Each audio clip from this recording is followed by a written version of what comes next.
한 연구에 따르면 상대에게 호감을 느낄 때 남성은 목소리 톤이 평균 17% 상승하고 여성은 목소리 톤이 평균 10% 정도 낮아진다고 합니다.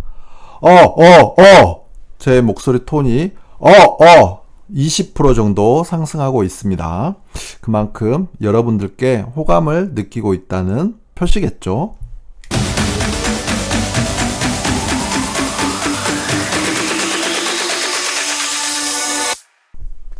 반갑습니다. 시루입니다. 아파트에 이어서 이제 토지 이야기를 해볼까 합니다.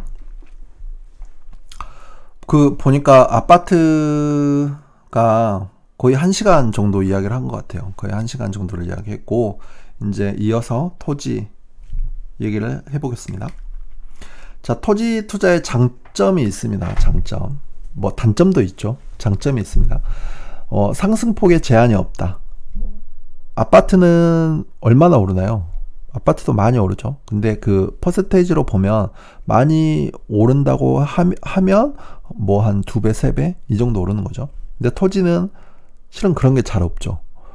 주변에 보면 한 10년 정도 보유를 하면 한 10배 이상 오르는 경우가 굉장히 많아요. 주변에 자주 봅니다. 그래서 상승폭에 제한이 없다. 아파트에 비해서 그렇다는 이야기겠죠. 권리 분석이 쉽죠. 왜냐면 왜 그럴까요? 토지는 임차인이 없어요. 임차인이. 주택은 임차인이 있죠. 그래서 임차인이 있음으로 해서 여러 가지 문제가 생깁니다. 왜냐면 대항력이 있는지 없는지 따져야죠. 그 다음 대항력이 있다라고 하면 이 사람이 배당을 다 받는지 없는지, 다 받는지 못 받는지를 또 따져야 됩니다. 그렇다고 해도 결국에는 또 명도를 해야 돼요. 살고 있는데 이제 다른 곳으로 이사를 가셔야 된다는 거죠. 근데 그 과정들이 굉장히 또 경우에 따라서는 스트레스가 되거든요. 하지만 토지는 그런 게 없죠. 세입자가 없습니다. 세입자가 있다라고 해도 이제 혹여 누군가 임차를 해서 작용을 하고 있다라고 해도 좀 지나면 돼요. 왜냐면 벼를 심거나 농작물을 심으면 가을에 추수하잖아요. 그러니까 올해까지는 농사 지으시고 내년부터는 제가 하겠습니다 하면 자연스럽게 그게 되는 거거든요. 그래서 권리 분석이 쉽죠. 임차인이 없으니까 배당을 신경 쓸 일이 없고, 비슷한 의미로 명도가 또 필요 없죠. 수익률 예측이 가능하죠. 특수한 경우 지분으로 낙찰 받는다든지 또는 지상권 물건을 받는다든지 그러면 수익률 예측이 가능합니다. 경우에 따라서는 답사를 생략할 수 있죠. 왜일까요? 요즘 인터넷이 너무 잘 돼 있어요. 그래서 네이버 지도, 다음 지도, 구글 지도, 또 몇 가지 사이트들 있죠. 그런 것들만 봐도 거의 80-90% 이상 정확하게 원하는 자료를 뽑아낼 수 있습니다. 물론 가격이 어느 정도 되면 한 1억 이상 되는 거에 입찰을 한다. 그거를 산다. 그러면 당연히 현장을 한 번, 두 번, 세 번, 네 번 이렇게 가봐야 되는 거죠. 하지만 소액이에요. 입찰가가 300, 500 이러면 굳이 안 가도 됩니다. 단점도 있죠. 이런 단점이 있습니다. 황금성이 떨어지죠. 황금성이라는 거는 내가 원할 때 이거를 현금화할 수 있는 성질인데 그게 떨어진다는 거죠. 토지는 잘 안 팔려요. 그래서 대기자가 있지 않은 한 보면 어떨 때는 한 5년도 가고 그렇습니다. 1년 내놔도 거래 안 되고 3년 걸려서 팔았다 이런 얘기들도 있고 그런 거죠. 잘못 사면 또 3대가 고생해요. 3대가 고생합니다. 그래서 이렇게 밥상을 엎을 수도 있죠. 그래서 주의하는 게 좋습니다. 잘 고르는 게 좋은 거죠. 자, 그러면 토지 투자 전략은 뭘까요? 제가 생각하는 토지 투자 전략은 이런 겁니다. 장기와 단기 투자를 병행하자. 장기는 왜냐면 뭔가 믿는 구석이 있어야 돼요. 이게 시간을 먹고 최소한 물가보다는 많이 오르잖아요. 우리 앞에서 봤잖아요. 최소한 물가보다는 많이 오릅니다. 그래서 이 뭔가 믿는 구석 하나는 이렇게 장기로 가져가고, 근데 다 장기로만 가져가면 또 재미가 없어요. 그래서 단기 투자를 병행하는 게 좋습니다. 그래서 단기 투자에서 수익이 나면 이런 거는 뭐 가족끼리 소고기도 한번 사 먹고 뭐 삼겹살도 한번 사 먹고 이러면 훨씬 그 삶의 질 또는 재밌게 투자를 할 수 있는 거죠. 소액으로 곳곳에 씨를 뿌려 놓는 게 유리하다 이렇게 보는 겁니다. 경매와 공매를 활용하자. 그 소액으로 접근하기에는 일반 매매는 물건이 많이 안 나옵니다. 잘 없어요. 뭐 2천만 원, 3천만 원짜리도 없고 하지만 경매나 공매를 활용하면 직장인이라면 특히 공매를 활용하면 200, 300, 500 그 1000만 원 이하로도 충분히 토지를 취득할 수 있는 거죠. 또 농업진흥구역도 관심을 가지면 좋겠습니다. 그 보통은 농업진흥구역은 개발 안 돼 이런 거잖아요. 뭐 투자 가치 없어 그런 건데 또 알고 보면 꼭 그렇지만도 않습니다. 그래서 이런 것들도 관심을 가지면 좋을 것 같아요. 그러면 지난 50년간 땅값은 얼마나 올랐을까요? 50년 새 서울은 10,000배가 올랐답니다. 10,000배. 그리고 이거를 평균을 해보면 3,943배, 거의 4,000배가 오른 거죠. 근데 같은 기간 보면 쌀값은 45배, 휘발유 값은 62배 올랐다고 해요. 토지는 거의 4,000배 올랐답니다. 믿겨지시나요? 공감할 수 있으신가요? 잘 몰랐죠? 왜 몰랐을까요? 땅이 없으니까. 자기 땅이 없으니까 모르는 거잖아요. 근데 왜 주변에서는 이런 얘기 안 하죠?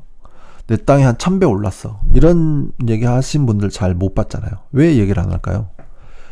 얘기하면 밥 사라고 하니까 또는 술 사라고 하니까. 그래서 얘기를 안 했을 확률이 높은 거죠. 자, 퀴즈 하나 내보겠습니다. 아파트 투자에서 가장 중요한 두 가지가 뭘까요? 답이 나와버렸네요. 아파트 투자에서 가장 중요한 것 두 가지. 저는 이렇게 생각해요. 그러니까 좀 문제가 약간 잘못됐을 수도 있는데 아파트 투자할 때 어떤 거를 주의 깊게 봐야 되냐 그건데 세금하고 대출입니다. 세금하고 대출. 이것만 잘 보셔도 팔아야 되는지 사야 되는지 알 수 있죠. 어떨 때 사야 될까요?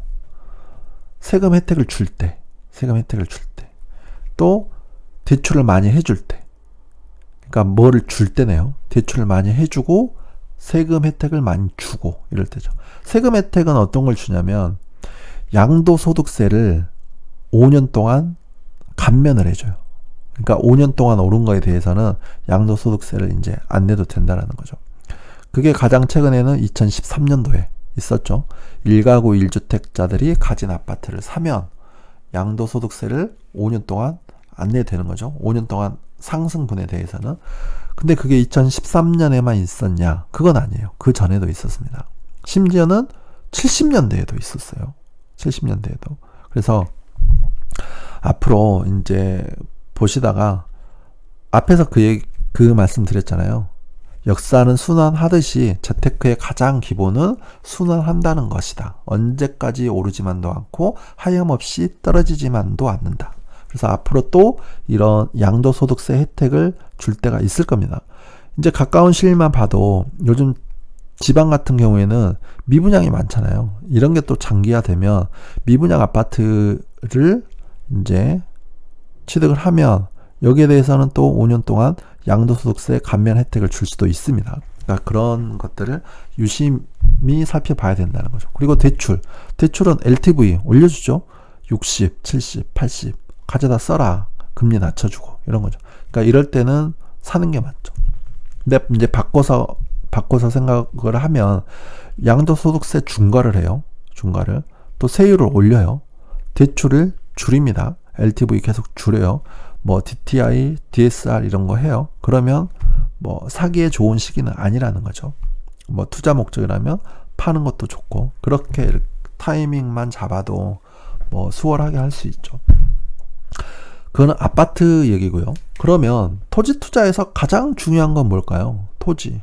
뭔가 어려워요. 토지는 뭔가 어렵고 왠지 또 토지 투자를 권하거나 해라 라고 하면 왠지 좀 그 사짜 이미지가 있잖아요. 아, 저 사람 믿어도 되나? 이런 것도 있고. 그래서 이제 보면 토지 투자에서 가장 중요한 것 두 가지는 이겁니다. 인구하고 도로. 인구하고 도로. 그러니까 토지 투자도 이 기준에 맞춰서 생각을 하시면 돼요. 인구는 뭘까요? 인구는 당연히 인구가 유입이 되고 인구가 늘어나고 있는 곳이 땅값도 오릅니다. 집가도 오르는 거죠. 또 도로가 새로 뚫리면 또는 철도가 새로 뚫리면 또 땅값이 올라요. 이겁니다. 당연한 얘기겠죠. 인구는 제주도를 한번 예로 들어볼까요? 제주도 인구가 지금 몇 명이나 하나요? 아마 한 60 몇만 정도 할 겁니다. 예전에 한 40만 했거든요. 근데 지금 60 몇만 하고 또 장기적으로 보면 100만까지도 간다라고 해요. 근데 예전엔 40만 명이 살았는데 지금은 60만 명이 살아요. 60만, 70만 정도가 삽니다. 그러면 어떻게 해야 되죠? 땅을 넓힐 수는 없잖아요. 왜냐하면 제주도는 섬이니까 딱 면적은 정해져 있습니다. 그리고 가운데는 또 한라산이 있잖아요. 그러니까 실질적으로 제주도에서 사람들이 거주하는 거는 해안가예요. 해안가에서 뭐 중산간 지역 이런 데잖아요. 근데 40만이 살아요. 그런 곳에 60만이 살면 50%가 늘어난 겁니다. 단순 20만 명이 늘어난 게 아니고 인구가 50%가 더 늘었어요. 그러면 건물을 50%를 더 넓고 높게 지어야 됩니다. 넓고 높게. 건물을 넓고 높게 지으는 게 뭐하고 관련되어 있죠? 건폐율. 건폐율이라고 하잖아요. 그리고 용적률이라고 합니다. 그러면 그거를 올려줘야 되겠죠. 그게 뭐죠? 건폐율, 용적률하고 관련된 게 바로 용도 지역이죠. 용도 지역. 뭐 일종 일반 주거지역, 일종 이반 주거지역 그런 겁니다. 들어보셨을 거예요. 그러니까 인구가 늘면 자연스럽게 용도 지역을 올려줘요. 농업진흥구역이었던 곳들을 뭐 농림지역이었던 곳들이 관리지역으로 됩니다. 또 관리지역이었던 곳들이 뭐 녹지지역이나 주거지역으로 되고 그런 것들이죠. 그러면 자연스럽게 이렇게 땅값이 올라가는 겁니다. 도로도 마찬가지죠. 도로도. 근데 이렇게 보면 과거 10년 동안에 우리나라에서 인구 증가가 가장 많았던 곳이 어딜까요? 과거 10년 동안에. 뭐 많이 있겠죠. 근데 정답은 용인입니다. 용인 지금 100만 넘었죠. 그러면 앞으로 미래가 중요하잖아요. 향후. 우리나라에서 향후 10년 동안 인구 증가가 가장 많을 곳은 어딜까요? 딩동댕 맞습니다. 뭐 평택, 세종, 제주도 이런 것들이죠. 근데 그 도시 기본계획 그런 계획으로 보면 화성입니다. 화성. 그래서 그런 곳들 인구가 앞으로 늘어나는 곳들에 장기 투자하는 거죠. 그 외에는 이제 단기로 보는 거고. 도로도 마찬가지죠. 도로. 앞으로 도로가 좋아질 곳. 최근에 또 그 월판선 고시가 났죠. 그래서 인덕원이나 또 시흥, 광명 이쪽 라인이 또 좋아지기도 했습니다. 또 그래서 거기에 또 초점을 두고 또 투자를 하시는 분들도 있고 그렇죠. 도로도 마찬가지죠. 앞으로 도로가 뚫리는 곳, 좋아지는 곳이죠. 도로는 접근성하고 관련이 있잖아요. 그래서 이 두 개를 기준으로 보시면 될 것 같습니다.